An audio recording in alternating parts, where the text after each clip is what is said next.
안녕하세요. 동물법 라디오의 박주연. 최지수 변호사입니다.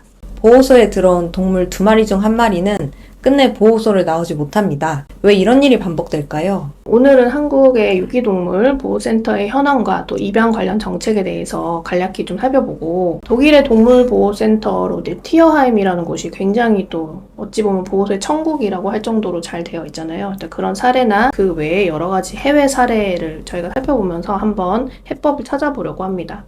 먼저 법 절차를 보면 유기동물은 동물보호센터에 입소를 하면 공고 절차를 거치고, 공고 후에 10일이 지나도록 소유자를 찾지 못하면 이제 지자체가 소유권을 취득하게 됩니다. 그런데 문제점은 여기서 동물보호센터에서 잘 보호되다가 새 가족을 만나면 가장 베스트인데 이런 경우가 굉장히 드뭅니다. 농림축산식품부의 실태조사에 따르면 보호소 안에서 자연사 하는 비율이 27.5%고 안락사 되는 비율이 한 18.5%로 둘을 합하면 거의 46%로 절반에 가까운 아이들이 새 가족을 만나지 못하고 죽고 있습니다. 왜 이렇게 이제 보호소 안에서 사망하는 비율이 높은지에 대해서 뭐 여러 가지 이유가 사실은 제기가 되고 있는데, 일단 첫 번째로는 수용 과밀이 가장 큰 것 같아요. 2024년도 기준으로도 지금 유실 유기동물이 거의 이제 10만 6천 마리 이상 발생을 했거든요. 이게 하루에 거의 290마리 이상씩 계속 보호소 입소를 하는 셈이기 때문에 항상 그 수용이 포화 상태에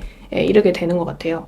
줄일 수 있는 부분도 굉장히 많습니다. 뭐 예를 들어서 우리 시골에 마당개들이 많잖아요. 근데 마당에 이제 묶어놓고 키우는, 그냥 뭐 거의 방치하다시피 키우는 개들이 있는데, 이런 개들이 중성화를 안 하다 보니까 또 여기서 발생되는 새끼들이 굉장히 많아서 거의 시골 지역에는 이런 새끼들의 입소가 또 많아지게 되고, 또 이제 고양이 번식기라고 해서 이제 이때 새끼 고양이의 입소가 굉장히 또 많아집니다. 그래서 이런 동물들이 굉장히 어찌 보면 좀 막을 수 있는 부분임에도 계속 이제 입소 동물의 수를 증가를 시키고 있는 부분이고, 근데 게다가 최근에 이제 도입된 사육 포기 동물 인수제 같은 경우에도 뭐 이제 지자체가 이제 수용을 해야 되는 이런 동물들이 사실상 거의 다 보호센터로 모이게 되거든요. 그러다 보니까 사실 시설이 한계가 있을 수밖에 없습니다. 두 번째 문제는 이 보호소 내 감염 관리나 이런 인프라 같은 게 좀 한계가 있는 거죠. 홍역이나 파보 등의 전염성 질환이 돌게 되면은 자연사가 증가하는 부분이고, 검역이나 이런 부분을 잘 하며 막을 수 있는 부분인데도 그런 시스템이 좀 부실하고 이러다 보니까 자연사가 좀 많아지는 것 같아요. 치료를 좀 제대로 해주고 뭐 질병이나 이런 것들을 예방하고 하는 부분이 좀 한계가 있습니다. 그래서 보호센터에 들어가는 동물은 대부분 사실 치료를 잘 받지 못해요. 그러다 보니까 또 자연사 비율이 또 늘어나게 되는 거고요. 입양이 잘 안 되다 보니까 입양 대기 상태가 장기화되게 되겠죠. 그러면서 어떤 행동 문제가 없던 것이 또 생기기도 하고, 그 사이에 뭔가 스트레스성 질환이라든지 행동이 악화되면서 오히려 입양 가능성이 더 떨어지게 되는 이런 문제도 있습니다. 그리고 이제 대부분 지금 지자체에서 위탁으로 동물보호센터를 운영하는 경우가 워낙에 많다 보니까 위탁 시설 중에도 일부 보호소의 경우에는 그 관리가 아주 부실하고 뭐 운영 윤리도 제대로 안 갖춰져 있는 경우가 많아요. 그래서 투명성이라든지 또 지자체의 관리 감독이 부실한 경우까지도 있기 때문에 이 운영 체계가 제대로 없는 거예요. 관리가 잘 안 되면 사망률이 또 늘어날 수밖에 없겠죠. 대규모로 사망을 하기도 하고, 별다른 어떤 입양 노력이나 이런 거 없이 일정 기간이 지나면 기계적으로 안락사를 해버리는 겁니다. 그래서 안락사 비율이 높기도 하고, 심지어는 이제 안락사에 들어가는 약물 비용을 아끼려고 호통사를 시키는 경우도 발각이 됐었잖아요. 그런 식으로 굉장히 좀 위탁 운영에 있어서도 편차가 너무 심한 편입니다. 독일의 경우에는 건강한 동물의 안락사 금지를 원칙으로 합니다. 그래서 정당한 이유 없이 동물에게 고통, 해를 주어서는 안 된다는 동물보호법 때문에 이제 건강한 개, 고양이를 자리를 만들기 위해 죽이는 것 자체가 허용되지 않습니다. 우리나라에서는 이제 자리가 부족해서 말씀해주신 것처럼 거의 막 300마리씩 들어오고 10만 마리씩 있는 아이들을 수용을 하려면은 자리가 부족하다고 해서 10일 지나면 안락사를 많이 하는데, 독일에서는 이것 자체를 금지하는 것이죠. 티어하임 베를린 같은 경우는 거의 유럽의 최대 규모의 보호소라고 해요. 그 정도로 뭔가 시설을 잘 갖추고 인력도 그만큼 충분하다라는 얘기 같고, 특히 보호의 질을 되게 신경을 많이 써서 넓은 시설에서 그냥 뭐 많은 개체를 수용한다 이런 차원이 아니라 굉장히 충분하게 좀 보호를 제대로 해주고 운동도 하고 사회적인 교류도 이렇게 할 수 있도록 그런 좀 질 높은 보호를 제공하고 있는 것으로 알고 있고 또 각 개체별 특성이 있잖아요. 성격도 다 다를 것이고 이제 이런 것들을 다 파악을 해서 개체 카드도 이제 그 부착을 해놓고 입양자와 이제 뭐 만남이 있어서 참고하도록 하고 한다고 하더라고요. 그리고 입양 자격 자체도 굉장히 엄격하게 심사를 합니다. 시범 입양, 트라이얼 1주 제도를 운영하기도 하는데요. 입양 적합성을 판단하기 위해서 사전 설문, 상담, 가정 환경 확인 등 이제 홈체크 과정을 굉장히 엄격하게 합니다. 그래서 질병 있는 동물 같은 경우에는 지정 의료기관에서 무상 치료 혜택까지 제공을 합니다. 그리고 영국 같은 경우에는 보호소 상당수가 RSPCA 등 민간단체 중심으로 운영이 됩니다. 민간단체가 워낙 크고 동물 구조에 전문적이고 오랜 기간 쌓아온 사회적 신뢰를 가지고 있고 재정이나 인력도 이제 앞서 말씀해주신 독일처럼 굉장히 충분합니다. 유기 유실동물을 방지하기 위해서 소유자 확인이 제대로 이루어질 수 있도록 개, 고양이 모두 의무적으로 마이크로칩을 삽입하여 등록하도록 하고 있습니다. 그리고 저는 이제 미국의 로스앤젤레스 같은 경우가 되게 좀 또 특이하다고 생각이 되는데 보호소의 수용이 과밀화되는 것을 이제 막으려고 쉘터 앳 홈이라고 해서 그 발견을 한 사람이 임시적으로 보호할 수 있도록 하는 그런 제도를 도입을 했다고 해요. 집에서 임시 보호하면서 이제 주인을 찾아주고 입양 전환을 돕는 방식인 거죠.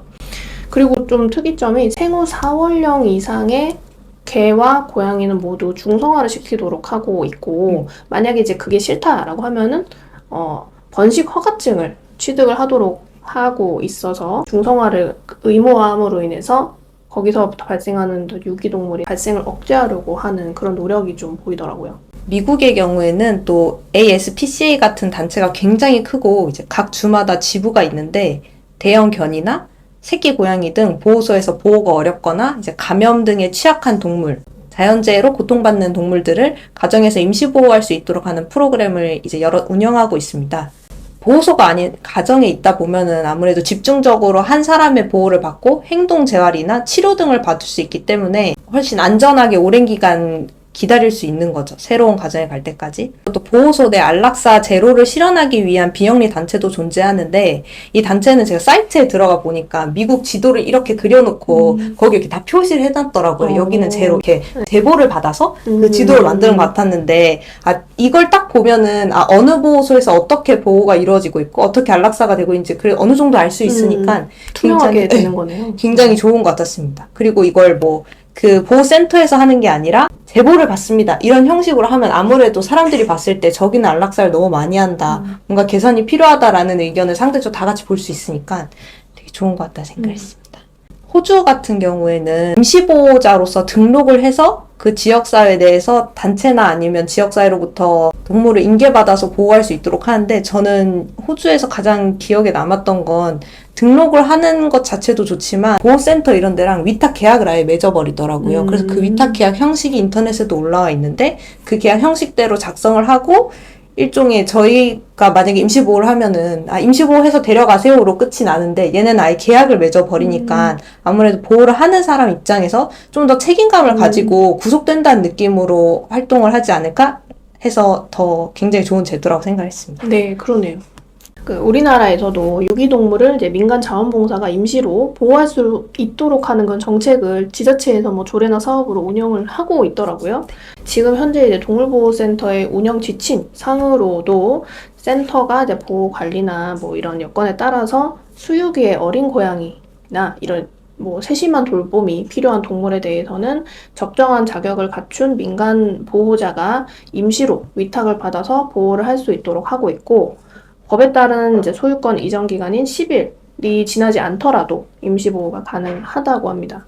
네, 그 외에도 뭐 강원도 원주라든지 뭐 울산광역시, 광주광역시 광산구, 경기도 수원시 팔달구 등의 여러 지자체에서 임시보호 이제 참여하겠다라고 한 사람이 보호센터의 동물을 임시로 보호를 할 수 있도록 하고 참여자한테 이제 그 진료비나 아니면 중성화 수술 비용이라든지 사료비를 지원을 하면서 이 비용을 이제 안락사 비용으로는 사용할 수 없도록 하는 이제 그런 뭐 정책이 있고 또 이게 보호기간이 종료되면은 인계를 해야 되잖아요. 다시 보호센터에서 확인하는 절차를 거쳐서 이제 도움을 받는 이런 정책을 최근에 좀 실시를 하고 있는 추세인 것 같습니다.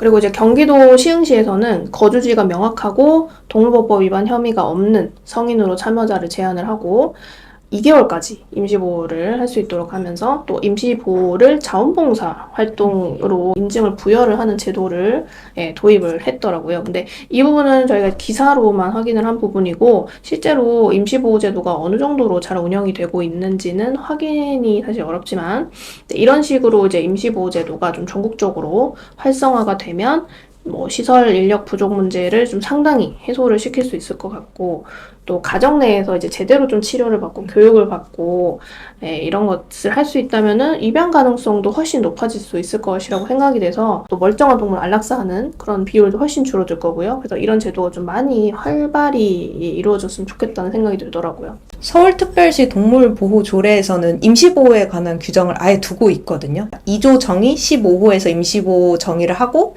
그다음에 15조에 의해서 유기동물 임시보호에 관한 규정을 두면서 이제 실제 서울동물복지지원센터에서 임시보호 프로그램을 운영하고 있습니다. 근데 이 프로그램을 그냥 운영하는 게 아니라 3개로 종류를 나눴거든요. 그래서 장기 체류 동물 임시보호, 심장 사상충 치료 임시보호, 호스피스 임시보호 이렇게 구분이 됩니다. 그래서 마포나 동물보호센터 그쪽으로 유선으로 신청이 가능한데 이게 구체적으로 좀 살펴보면은 장기 체류 동물 임시보호 같은 경우에는 센터 입소를 해서 6개월이 넘게 입양을 가지 못하면 이 친구가 아무래도 안락사 가능성이 좀 높아지니까 임시보호를 하면서 좀 더 기간을 연장을 해주는 제도고요. 그 다음에 심장사상충 임시보호는 해당 질병으로 치료받고 있으면 그 기간 동안 또 임시보호를 해주는 겁니다. 완치할 때까지 기다려주는 거고, 그래서 완치가 되면 임시보호가 종료가 됩니다. 그래서 마지막으로 호스피스 임시보호 같은 경우에는 아픈 아이들은 상대적으로 입양률이 굉장히 떨어지지 않습니까? 그래서 호스피스 임시보호를 통해서 만성질병이나 열세 이상의 노령이면 임시보호할 수 있도록 해서 그 치료를 위한 의료 지원까지 이루어집니다. 그래서 이 3가지로 나눠서 하는 게 저는 굉장히 좋은 것 같다고 생각을 했고 서울특별시만 운영을 하고 있는데 좀 더 확대될 수 있다면 좋겠다는 생각을 했습니다. 네. 이게 정말 동물의 상황도 다 다르고 보호가 필요한 이유도 다 다르고 각 가정의 그 상황도 다 다르잖아요. 거기에 딱 서로 잘 맞아서 내가 할 수 있는 부분을 제공할 수 있고 정말 그 부분을 통해서 그 동물은 그게 완전 자기 삶과 죽음을 결정하게 되는 기회인데 그런 것들이 좀 많은 동물에게 기회가 닿았으면 좋겠다는 생각이 드네요. 네. 입양 자체를 활성화시키는 정책도 존재합니다. 많은 지자체가 입양비, 치료비, 중성화 비용, 이제 등록 비용 등을 조례해서 지원을 하고 있고 또 일부는 펫보험이나 사회화 교육비까지 지원을 해주고 있습니다. 그래서 이러한 지원과 더불어서 도심 내 입양, 안테나 센터나 입양 라운지 등의 상설화가 필요합니다. 대중 접근성이 좋은 곳에 입양 센터를 작게나마 마련을 하고 그곳에서 유기동물 일부가 이제 입양자 보다 쉽게 만날 수 있게 해주는 겁니다. 현재는 아무래도 동물보호센터가 지방이나 공간이 많은 곳에 있다 보니까 이걸 작정하고 가지 않는 이상 유기동물을 만나기가 굉장히 어려운 것 같습니다. 접근성이 좋은 곳에 두게 되면은 사람들이 지나가다가 아니면 혹은 이제 시간을 내서 좀 더 빨리 아이들을 만날 수 있으니까 입양률을 높이는데 굉장히 긍정적으로 작용할 것 같습니다. 정말 입양 가능성이 높고 이게 조금만 더 접근성이 있으면 금방 입양을 갈 수 있는 아이들도 단순히 그 기회 입양자와 만날 기회를 제공받지 못해서 그냥 거기서 계속 이렇게 머무르다가 그냥 안타깝게 또 안락사 되는 경우가 너무 많은 것 같아서 입양자와 접촉할 수 있는 그런 기회가 좀 많이 만들어지면 좋을 것 같아요. 아이들의 눈을 사진으로 보는 것만으로도 굉장히 마음이 동요할 때가 있더라고요. 근데 만약에 그냥 뭐 포인핸드나 어플을 통해서 입양할까 말까를 생각을 하다가 직접 이 아이들을 순간이라도 보게 되면은 훨씬 입양률이 높아지고 책임감도 더 강해지지 않을까 맞습니다. 싶긴 합니다. 네. 이게 또 입양을 보내는 것도 중요하지만 잘 보내야 되는 거잖아요. 그래서 독일의 티어햄 같은 사례를 보면은 굉장히 입양 심사나 이런 것들이 엄격하고 정말 이 사람이 오랫동안 사랑을 주면서 개를 키울 수 있는지 그런 것들 다 조사를 하고 신중하게 이제 입양을 보내더라고요. 그런 것도 다 좀 도입이 돼야 되지 않을까 싶습니다. 사실 지금은 입양과 판매가 너무 이게 공존을 하다 보니까 사람들이 입양 경우는 오히려 너무 또 절차가 엄격한 감이 있고 근데 또 일부 보호소에서는 너무 입양 절차가 엄격하지 않아요. 그래서 이제 그런 것들도 사실 너무 편차가 큰데 이게 점차 엄격화돼야 되는 건 맞는 것 같고 근데 또 판매는 너무 쉽잖아요. 돈만 주면은 금방 또 구입할 수 있고 이렇기 때문에 이런 것들이 좀 어쨌든 입양으로 일원화가 될 필요가 정말 큰 것 같아요. 이제 우리나라가 지금 2024년에 전국에 263개소가 있거든요. 동물보호센터가. 근데 이제 이 중에서 75개소만 직영으로 운영을 하고 있는데 나머지는 이제 위탁인 거죠. LA 같은 경우는 굉장히 또 큰데 거기 전역에 동물보호소가 6곳밖에 없더라고요. 네. 그래서 이게 단순히 그 동물보호센터의 개수로만 이게 뭐 동물보호의 그런 질이 결정되는 건 아닌 건 당연한 거고, 센터가 그냥 많아서 수용을 많이 한다가 아니라 정말 보호의 질이 중요한 것 같더라고요. 네. 네, 그만큼 아무튼 지금의 보호나 치료 단계에서는 좀 질 개선이 필요한 부분인 것 같고, 진료 그리고 교육, 뭐 행동 교육이 필요하다면 교육까지 이런 것들을 잘 그 보호센터 내에서도 받을 수 있는 그런 프로그램이 마련이 됐으면 좋겠습니다. 그리고 위탁 보호소의 경우에는 관리 감독을 좀 강화를 해야 되겠죠. 그래서 만약에 위탁한 업체에서 자연사율이 너무 높다던가 뭐 치료를 제대로 하지 않는다던가 이제 여러 가지 지표가 있을 텐데, 이런 것들을 바탕으로 뭐 공개 평가를 한다든지 아니면은 정말 뭐 어겼을 때는 계약 갱신을 중단을 한다든지 이런 식으로 뭔가 평가 체계를 개선할 필요도 있는 것 같아요. 가장 중요한 건 결국 유기동물 발생 자체를 줄이는 구조적 처방인 것 같습니다. 전국적으로 이제 의무적으로 등록을 무조건적으로 하도록 강제할 필요가 있을 것 같고, 이걸 안 하거나 뭐 허위로 하거나 소유자 바뀌었는데도 가만히 있는다거나 하면은 과태료를 부과하는 등의 좀 조치가 필요할 것 같습니다.